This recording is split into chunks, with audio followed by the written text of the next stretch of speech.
Bonjour à vous.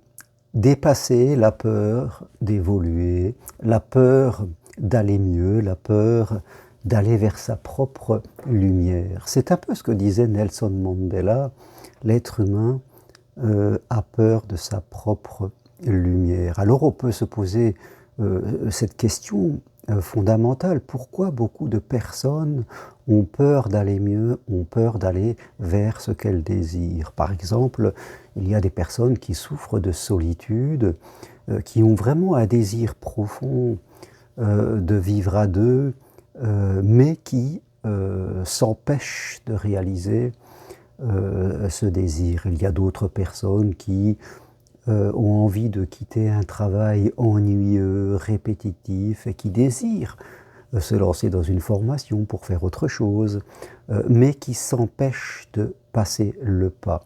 Il y a des gens qui vivent avec très peu d'argent. Ils voient autour d'eux qu'ils pourraient faire quelque chose pour avoir plus d'argent, mais ces personnes s'empêchent, je dirais, de passer à l'action, de passer à l'acte mesuré, juste, pour aller vers ce qu'ils désirent. Et je crois que c'est important d'analyser un peu cela de façon simple, parce que nous pouvons tous être confrontés à cette ambivalence. À l'intérieur de nous, souvent, au travers de souffrances, au travers de blessures, au travers de moments qui n'étaient pas faciles dans notre passé, eh bien, nous avons construit ce qu'on appelle souvent un système de défense psychologique. Voilà, nous avons construit des croyances qui créent en nous des émotions et des comportements, tout cela pour éviter la souffrance.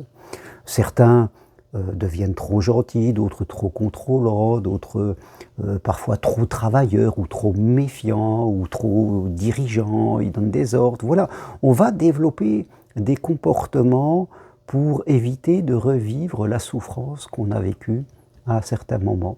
Et ces comportements derrière lesquels se cachent des croyances, ces interprétations qui ont tendance à générer des peurs, eh bien, prennent le pouvoir sur nous, sur notre conscience. Ils prennent le pouvoir et, faites compte, on finit par être dirigé par cela.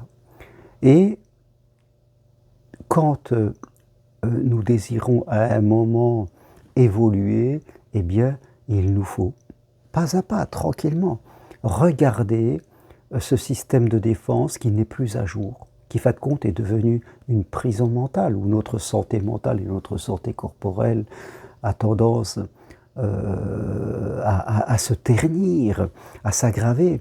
Eh bien, il faut savoir le regarder tout doucement, le détricoter pour le reconstruire vers quelque chose qui est plus adapté à l'âge que nous avons. Voilà.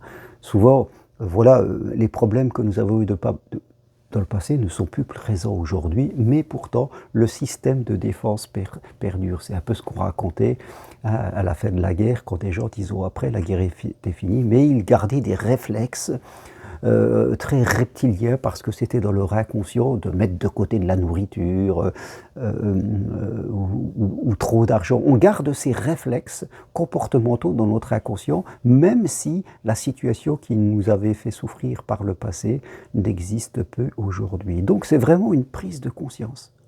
On va regarder cela, on va s'en détacher, devenir conscient, c'est se dire que je suis observateur de cette chose. Et souvent, il faut être accompagné par quelqu'un qui va nous permettre de mieux comprendre ce qu'il se passe. Eh bien, et on va détricoter un petit peu ça, prendre conscience des comportements, de ce qu'on se raconte, de nos pensées. C'est vraiment un travail au présent sur les pensées, les émotions et les comportements. Aussi notre parole, voilà, on va agir là-dessus pour faire une mise à jour tout doucement et pouvoir ouvrir de nouvelles fenêtres dans notre esprit et pouvoir nous libérer à cet âge adulte que nous avons pour pouvoir renouveler nos pensées et aller vers ce que nous désirons qui est juste pour nous. Maintenant, oui, beaucoup de personnes, malheureusement, eh bien, se laissent dominer par ce système de défense psychologique, par ces comportements qui sont dans leur inconscient. Elles se laissent dominer, elles sont dominées, et faites compte, dès que s'approche une possibilité d'évoluer, eh bien, elles vont faire de l'auto-sabotage. Voilà, on auto-sabote sa vie, on auto-sabote ses désirs. Ça peut être des choses très anodines. Hein, quelqu'un qui a envie, qui en a marre d'une solitude subie, qui a envie de rencontrer quelqu'un, et puis tout d'un coup, quelqu'un l'invite, et puis au dernier moment, elle va faire marche arrière. Quelqu'un qui a envie de se lancer aux formations. Je vois souvent des gens qui m'écrivent pour se renseigner sur ma formation, et je sens très bien dans leurs mots qu'il y a beaucoup de peur, parce qu'elles posent beaucoup de questions, et si ça, et si ceci, et si ça. Donc, et puis après, elles finissent souvent par dire « je vais réfléchir », et en général, on ne les voit plus, parce qu'elles réfléchissent toute la journée. Elles mentalisent beaucoup trop, elles se créent des limites, des peurs, et elles font marche arrière. Hein. Il y a ce système de je fais un petit peu une marche avant, je fais 1, 2 pas, et quand j'arrive, quand je m'approche de mon désir, eh bien mon inconscient va mettre en route son disque rayé, hein. On appelle ça un disque rayé, et forcément ça va être inconfortable émotionnellement, et je vais faire marche arrière. Donc en faisant ça, en plus, je renforce et je nourris mon disque rayé, et la prochaine fois, ben, ça va recommencer, puis peut-être que je vais reculer avant. Alors que pour désactiver ce disque rayé, il faut en prendre conscience, ne pas s'identifier à lui et avancer malgré tout, pas à pas, et on s'aperçoit que le disque rayé qui auto-sabote ma vie, il va s'auto-détruire. Hein, au lieu de faire de l'auto-sabotage, à un moment, le disque rayé, parce qu'on a arrêté de l'entretenir en l'écoutant, voilà, c'est en écoutant mon disque rayé que je vais l'entretenir, eh bien, je ne le permets pas de s'auto-détruire. Alors que si, ok, je continue, j'écoute pas, je reste en conscience, j'avance pas à pas, je me précipite pas, eh bien mon disque rayé va s'auto-détruire, et devant moi va s'ouvrir un nouveau monde, presque je pourrais dire, où je pourrais là travailler de manière plus calme mes pensées. Donc la solution est vraiment dans mon inconscient, c'est là où il faut que je travaille, dans ma capacité à être conscient et à ne pas faire marche arrière. Voilà ce que je voulais vous dire aujourd'hui sur cette peur d'aller mieux qui peut paraître paradoxale. Tout le monde veut aller mieux, et des gens qui veulent aller mieux, qui souffrent d'une situation, on a l'impression qu'ils s'en empêchent, comme s'ils préféraient de rester dans cet inconfort plutôt que d'aller vers le confort. Non, c'est pas qu'elles veulent rester dans l'inconfort, c'est qu'à un moment, ce disque rayé qui voit par erreur un danger, fait de l'autosabotage. Et tant que je me laisse dominer par cela, eh bien, je n'évolue pas, et c'est vraiment regrettable. Voilà ce que je voulais partager avec vous. Si vous voulez aller plus loin, vie sentimentale, vie personnelle, vie professionnelle, prenez une consultation avec moi, c'est possible de chez vous, là aussi.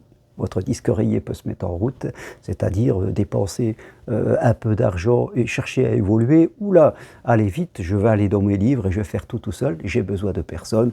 C'est tout à fait un fonctionnement de votre disque rayé, de vous faire croire que vous n'avez besoin de personne et que vous pouvez faire tout seul.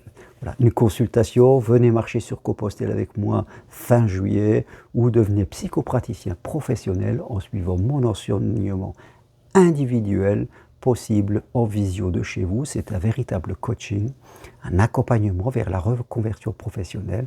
Et c'est pour ça que c'est individuel, parce que nous sommes ensemble tous les deux sur ce chemin. Des infos sur mon site www.lacompostela.com. Merci, à très bientôt. Au revoir.